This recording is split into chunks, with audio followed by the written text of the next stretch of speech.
host, Preston Bailey, with Smash Mouth Sports. As always, we've got Cam Vieira. We're going to go to Cam in a minute, but we are honored and excited to have the greatest, arguably, gambler and investor in everything you could imagine, Dan Lifshatz. And I apologize, I probably butchered your name 15 different ways, not on purpose, from the 98.5 Sports Hub. Dan, how are you, sir? Yeah, I'm good. Thanks for having me, guys. I appreciate you inviting me on to talk. Hopefully, some Patriots here. Absolutely. I'm in Tampa. He's definitely the Patriots side. He tells me that you are the expert gambler in the New England area. Is that fair to say that you are the guru?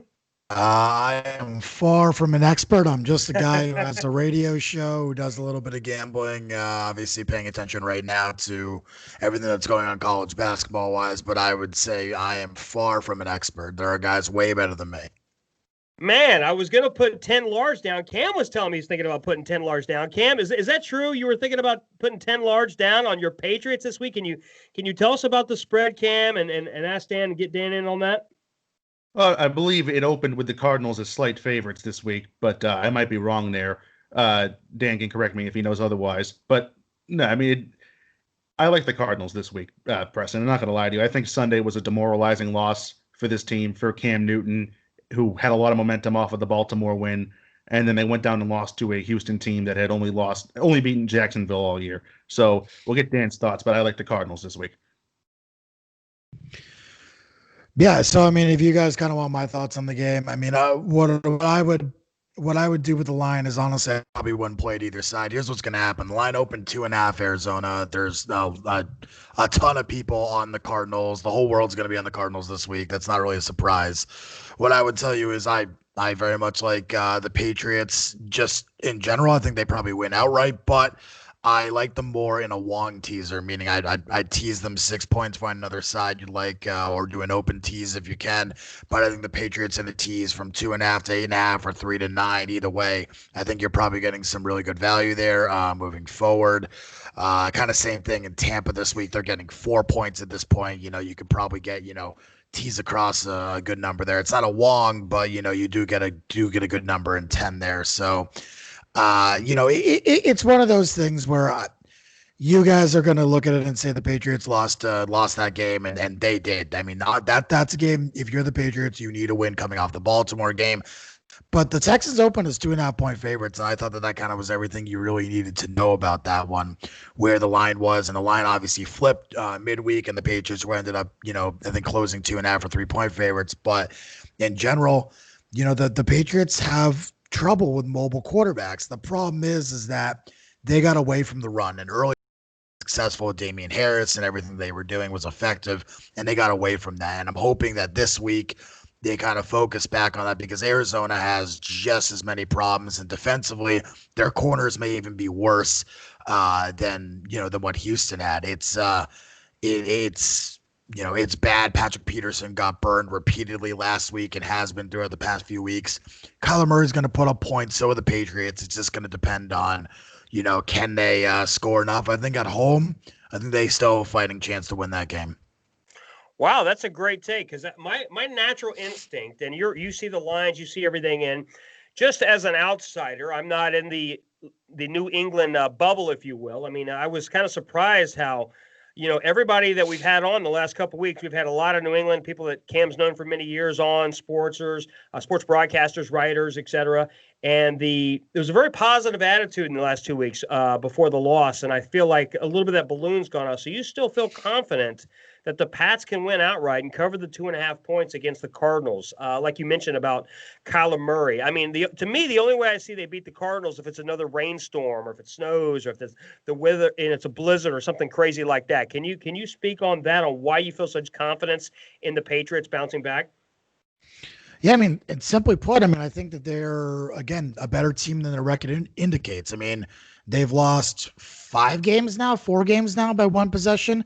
They probably should have won the Seattle game. I think, all things being equal, they had a chance versus Kansas City if Brian Hoyer isn't the worst quarterback in the league and doesn't mismanage his time. I mean, really, if you take a look at all the elite teams, and I do not include the Texans as an elite team, Look at the elite teams the Patriots have played. Seattle, they lost by literally 1 point at the goal line.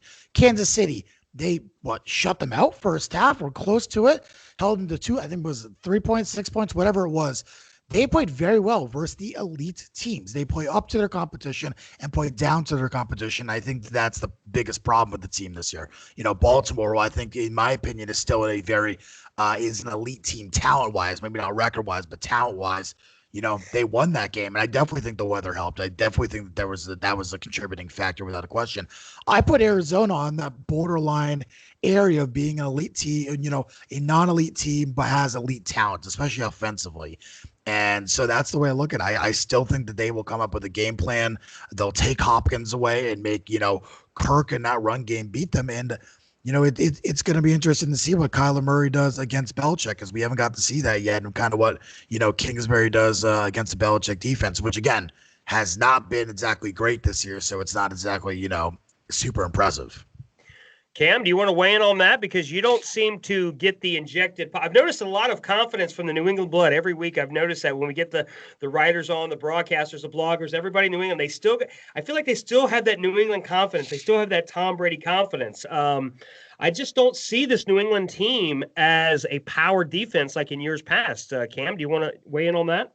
Well, I agree. They're not a power defense, and I don't think it's any coincidence that Stephon Gilmore was back on Sunday, and all of a sudden the Patriots look disinterested in tackling, because while he was out, they had their best defensive games of the year, Buffalo, the Jets, and then Baltimore, and then he's back, and they look disinterested in tackling again. I don't find that any coincidence. Against, Kyler Murray, DeAndre Hopkins, this is going to be a tough test of them. I agree with you. If this is a weather game, maybe like it was against Baltimore, it'll even out the playing field. But I just don't see them stopping Kyler Murray with his legs or with his arm at this game. And Stephon Gilmore does not have a good history against DeAndre Hopkins, so that's not a plus for him either.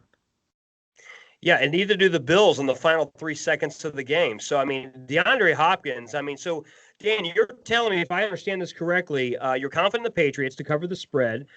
So if I had an extra $1,000, you would feel comfortable taking the Patriots on that one.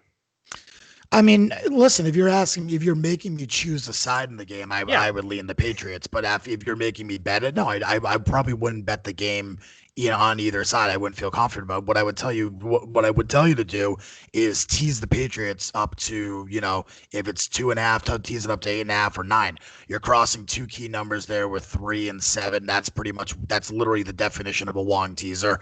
And especially at home, I think they're pretty valuable. Again, it's the same type of concept with Green Bay last week, getting 2.5 at Indy. You tease it up to 8, you're 8.5, and they cover. It's the same type of thing. Now, again, I don't really love teases, but what I do love is finding situational teams like the Patriots this week, getting 2.5 at home and teasing it up to, a amount where I feel comfortable at. So hopefully, obviously you can hopefully get a 3 out there and tease it up to a 9. You're still essentially covering the two base numbers there. Dan, can I ask you, because we have a lot of listeners and followers that they're casual gamblers, they'll throw a couple hundred in. So can you kind of touch on exactly what is teasing? Because people hear that a lot, and I see this on Twitter, like, what is teasing? What does that exactly mean? If I have $100 and I want to bet the Patriots, but like you said, I want to tease it up to 8 or 8, what exactly does that mean? Do I have to throw in another $100? Can you kind of go through that process if you don't mind? Yeah, most books it's like a regular bet. Most books it's minus 110 juice. And what you're doing is you're taking 2 or more teams and moving them up 6 points. So if it's 2 teams, then it's minus 110. If it's 3 teams, you'll get a better payout. It won't be minus 110. It'll be plus money. And the more teams you add, just like a parlay, the better the odds get. And again, you can also buy more points. It doesn't have to be 6. It can be 7, 8. You can actually do up to 13-point teases if you have a certain number of teams. I think you need 4 to 5 teams. So again, it's a useful tool. What I would tell you is, outside of the basic 2 to 3 team 6-point teas, especially long teasers, they're not profitable long term. But pros will use long teasers all the time, especially to get a couple of key numbers. So on a 2.5, getting a 3 or 3.5 and a 7, 7.5. Pros will use that strategy to find certain spots they like to get 2 key numbers along with it. So that's a very profitable strategy. And I've got to ask you before I forget, we've got a friend of ours that swears by 7 and 18 parlays. He said, Preston, you've got to get in on these 18 parlays. And I'm like, and he's like, a couple weeks ago, he's like, oh, he missed a kick. And he's like, oh, I almost won, $1,500, $2,000. And I'm just saying to myself, that's insanity, because those things happen. To me to go 8 for 8. And what are your thoughts on kind of a two-part question? Are 7, 18 parlays just insane? You're trying to throw in $100 to win 12 or 1,500. Is it crazy? And then 2, what are your thoughts on parlay? Is it a 2-team, 3-team? Is there what do you feel is comfortable with the balance? Yeah, to me, you should never be parlaying anything. Okay. Really, it's a losing proposition long term. It's the reason that books offer that strategy. Same thing with teases long term. They're minus EV is what it's called. They're negative long term. You lose money over them. Again, in certain situations, parlays can be profitable. For instance, if you are on a book and you have a limit for a certain team, you can play, 500 on a side and 500 on the money line, but you want to get more down, you can actually use a parlay and maybe take like a minus, 1,500 side and parlay it with that team and end up getting more. So it's good for moving around limits. Okay. And again, in certain situations, if you feel really comfortable at something, sure, you can parlay it, but for the most part, it's a minus EV proposition. There's no one that wins long-term winning on parlays. 99% of parlays are long-term losers. So if your friend's betting parlays, don't listen to him. He's just trying to burn your money. Yeah, because I had 2 3-team parlays earlier. I did it just for fun. Nothing too crazy, not a crazy amount. And the Atlanta Falcons screwed me 2 weeks in a row. They screwed me with a win. I took them beating Dallas. We all know how that ended up. But those kind of things happen when you bet. Those kinds of things happen. You're like, okay, as long as they don't get a crazy onside kick with the ball foaming around and Atlanta doesn't stand there, then you win 1,000. But those kind of crazy things happen. Cam, do you want to weigh on this? And then before we let him go, we got to get into the Kansas City Bucks. We got to get him, and you can ask him that if you want. Well, I just want to weigh in quickly, Dan. Once again, last week, Massachusetts turned down sports betting again. When there's a casino right there in Boston, you see it from the wide shot when they show Celtics and Bruins games. It's right over the bridge, right by the Boston Garden. I'm sure you have friends that hop in their car and head to New Hampshire for the weekend and place their bets on Sunday morning. I get friends that head down to Rhode Island and do it. Why do you think this is getting held up here? The realistic answer that no one really wants to hear is that behind the scenes, from what everything I've heard, is that Charlie Baker is basically not allowing this to happen. Now, again, everyone's going to say, "Oh, it's getting held up here in the House and the Senate, yada yada yada," which is actually the truth. But the problem is that usually Baker has some sway, is able to cut deals. That's what these guys do. They're effing politicians, and so they're able to use their sway in deals. The rumor on the street, and I'm not going to actually say what it's for, but the rumor on the street is that Baker wants something of his own personal agenda before sports betting passes. It's been 7, 8, multiple people who have actually worked on the bill who've reached out to me. I know, there's some legal guys, I won't say their name, who I've also spoken to and said they've heard the same thing. It's an unfortunate situation. I don't really do the whole politics thing. I think that all the politicians kind of suck. So, to me, it's just another normal political BS trying to cut deals and get what they want in order to get their return. So to me, that's the way I would look at it. It's probably being held up by a specific crowd, and unfortunately, I don't think that it's going to be passed anytime soon in this state. Excellent, great point, Dan. And last thing I got to get to, my Tampa Bay Buccaneers.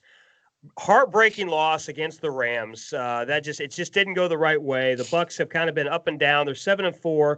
They're at home against the powerful Kansas City Chiefs at 9-1. Last time I checked, the over/under is 55.5, with the Chiefs being 3.5-point favorites. Tampa Bay is down right now. I think a lot of the league is down on Tampa Bay for many factors. So, in your opinion, do you think Kansas City is just going to steamroll the Buccaneers? They're going to come in, they're going to smack the Bucs around, or do you think the Bucs have a realistic chance of either winning this game or at least coming within, 2 or 3 points?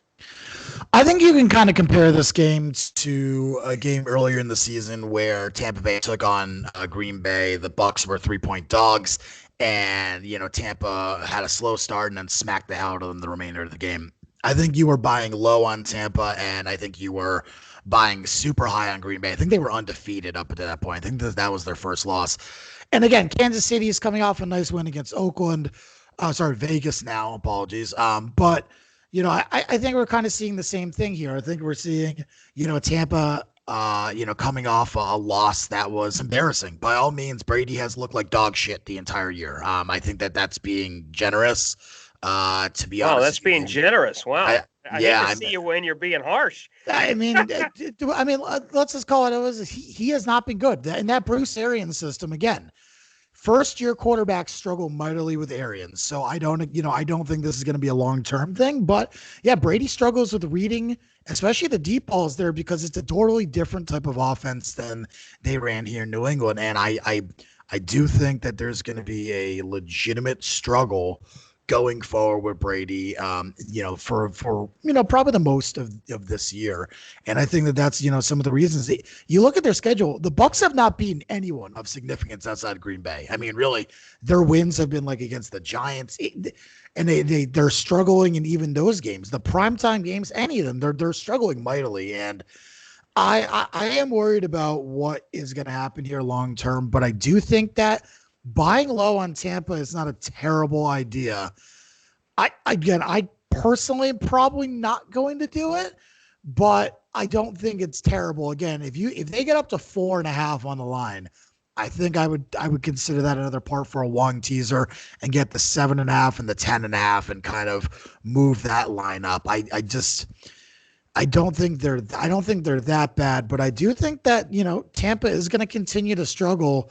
Offensively, defensively, they have a great front seven, but that secondary is trash, and so is the offensive line. I mean, and it's two things that they've struggled with all year. Their front seven is probably the best in the NFL. Maybe the Colts have a say in that, but if they're not able to get pressure on the quarterback, they fall apart. And I think we saw that Goff at times was able to pick them apart. When Jared Goff is picking apart your secondary, and it's Jared Goff, I mean, he's not very good, guys.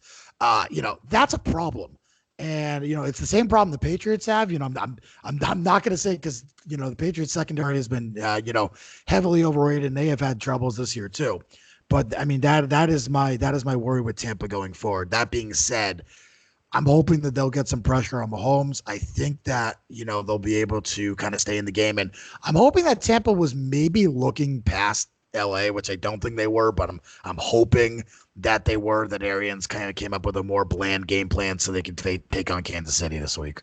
A lot of fire, a lot of hot takes. It'll probably take me about an hour to address all that. So last question, Dan, we appreciate your time. I know we had you only about 15, 16 minutes here. The last question is the risk it for the biscuit. Just kind of do you like that strategy or do you hate it? Especially with Tom Brady. So not with a Big Ben or a Cam Newton, a big, strong guy, with a leaner Tom Brady. Do you think the risk it for the biscuit is ideal for Tom Brady? What can you kind of define what you mean more? When I mean risk it for the biscuit is the Tampa Bay Buccaneers with Tom Brady have the most passing attempts in the league. We have the most deep passing attempts. So the risk it for the biscuit means basically all deep throws, all go routes, all basic, gotcha, almost Hail Marys, all day, all long. That's what got Jameis Winston killed last year. So he did lead the league in passing yards last year. But in my opinion, with Bruce Arians, is I feel he has this compulsion for this risk it for the biscuit all day, all long. Everybody's running like nonstop, and it's less intelligent than the Bill Belichick style, which is dip and dunk, run the ball, manage the game, like he's been doing for 20 years, and it's worked out well. Do you like that strategy, or do you prefer the Bill Belichick dip and dunk? Because I feel Tom Brady benefits better with the dip and dunk, hit the tight ends, the running backs, and so forth. Yeah, I don't think that it's a. I don't think that the Arians offensive style works. I think that we've seen that through numerous quarterbacks, and we've seen that over a long period of time, that the essentially almost what the air raid is in college football, it doesn't work, and you're seeing Brady struggle with it. And I think you're seeing the reads, that last throw at the end of the game. That's not a Tom Brady throw. That's not a throw that Brady would make ever in New England. And I think that has to do with the Bill Belichick game plan offensively and kind of what they had in place for Brady. Brady was the master of the get the first down and live to fight another down here. And he was, again, in my opinion, he's the greatest quarterback of all time. But I think that in Arians' offense, you're going to see him turn the ball over more and more, especially whenever he gets pressure on him. He's a guy who backs up and starts, chucking it into the ground. And, in a Bruce Arians offense, that's going to give you a lot of 3 and outs or a lot of turnovers one way or another. And I think that at some point, you need to adjust what you're doing. So Arians, with all these offensive weapons, I know they have Mike Evans. He can go deep. I know Chris Godwin can go deep. I know Antonio Brown can go deep. You got to adjust, and you really got to start calling some plays that maybe, work for Brady more. Arians is a guy who's, in my opinion, a average to below average NFL coach. Offensively, I think that he's severely overrated.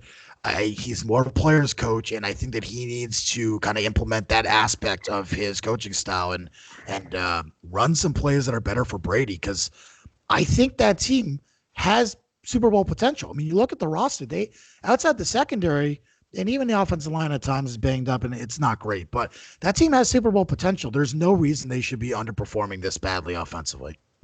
That's a great point. Well, Dan, we definitely appreciate you coming in and talking to us. Cam, did you want to add something here before we let Dan go? No, we got it. That's all. We're all set here. Dan, thanks again. It was a pleasure, and we appreciate it. No problem, guys. Happy Thanksgiving, and I'll talk to you guys soon. Happy Thanksgiving. Thank you, sir.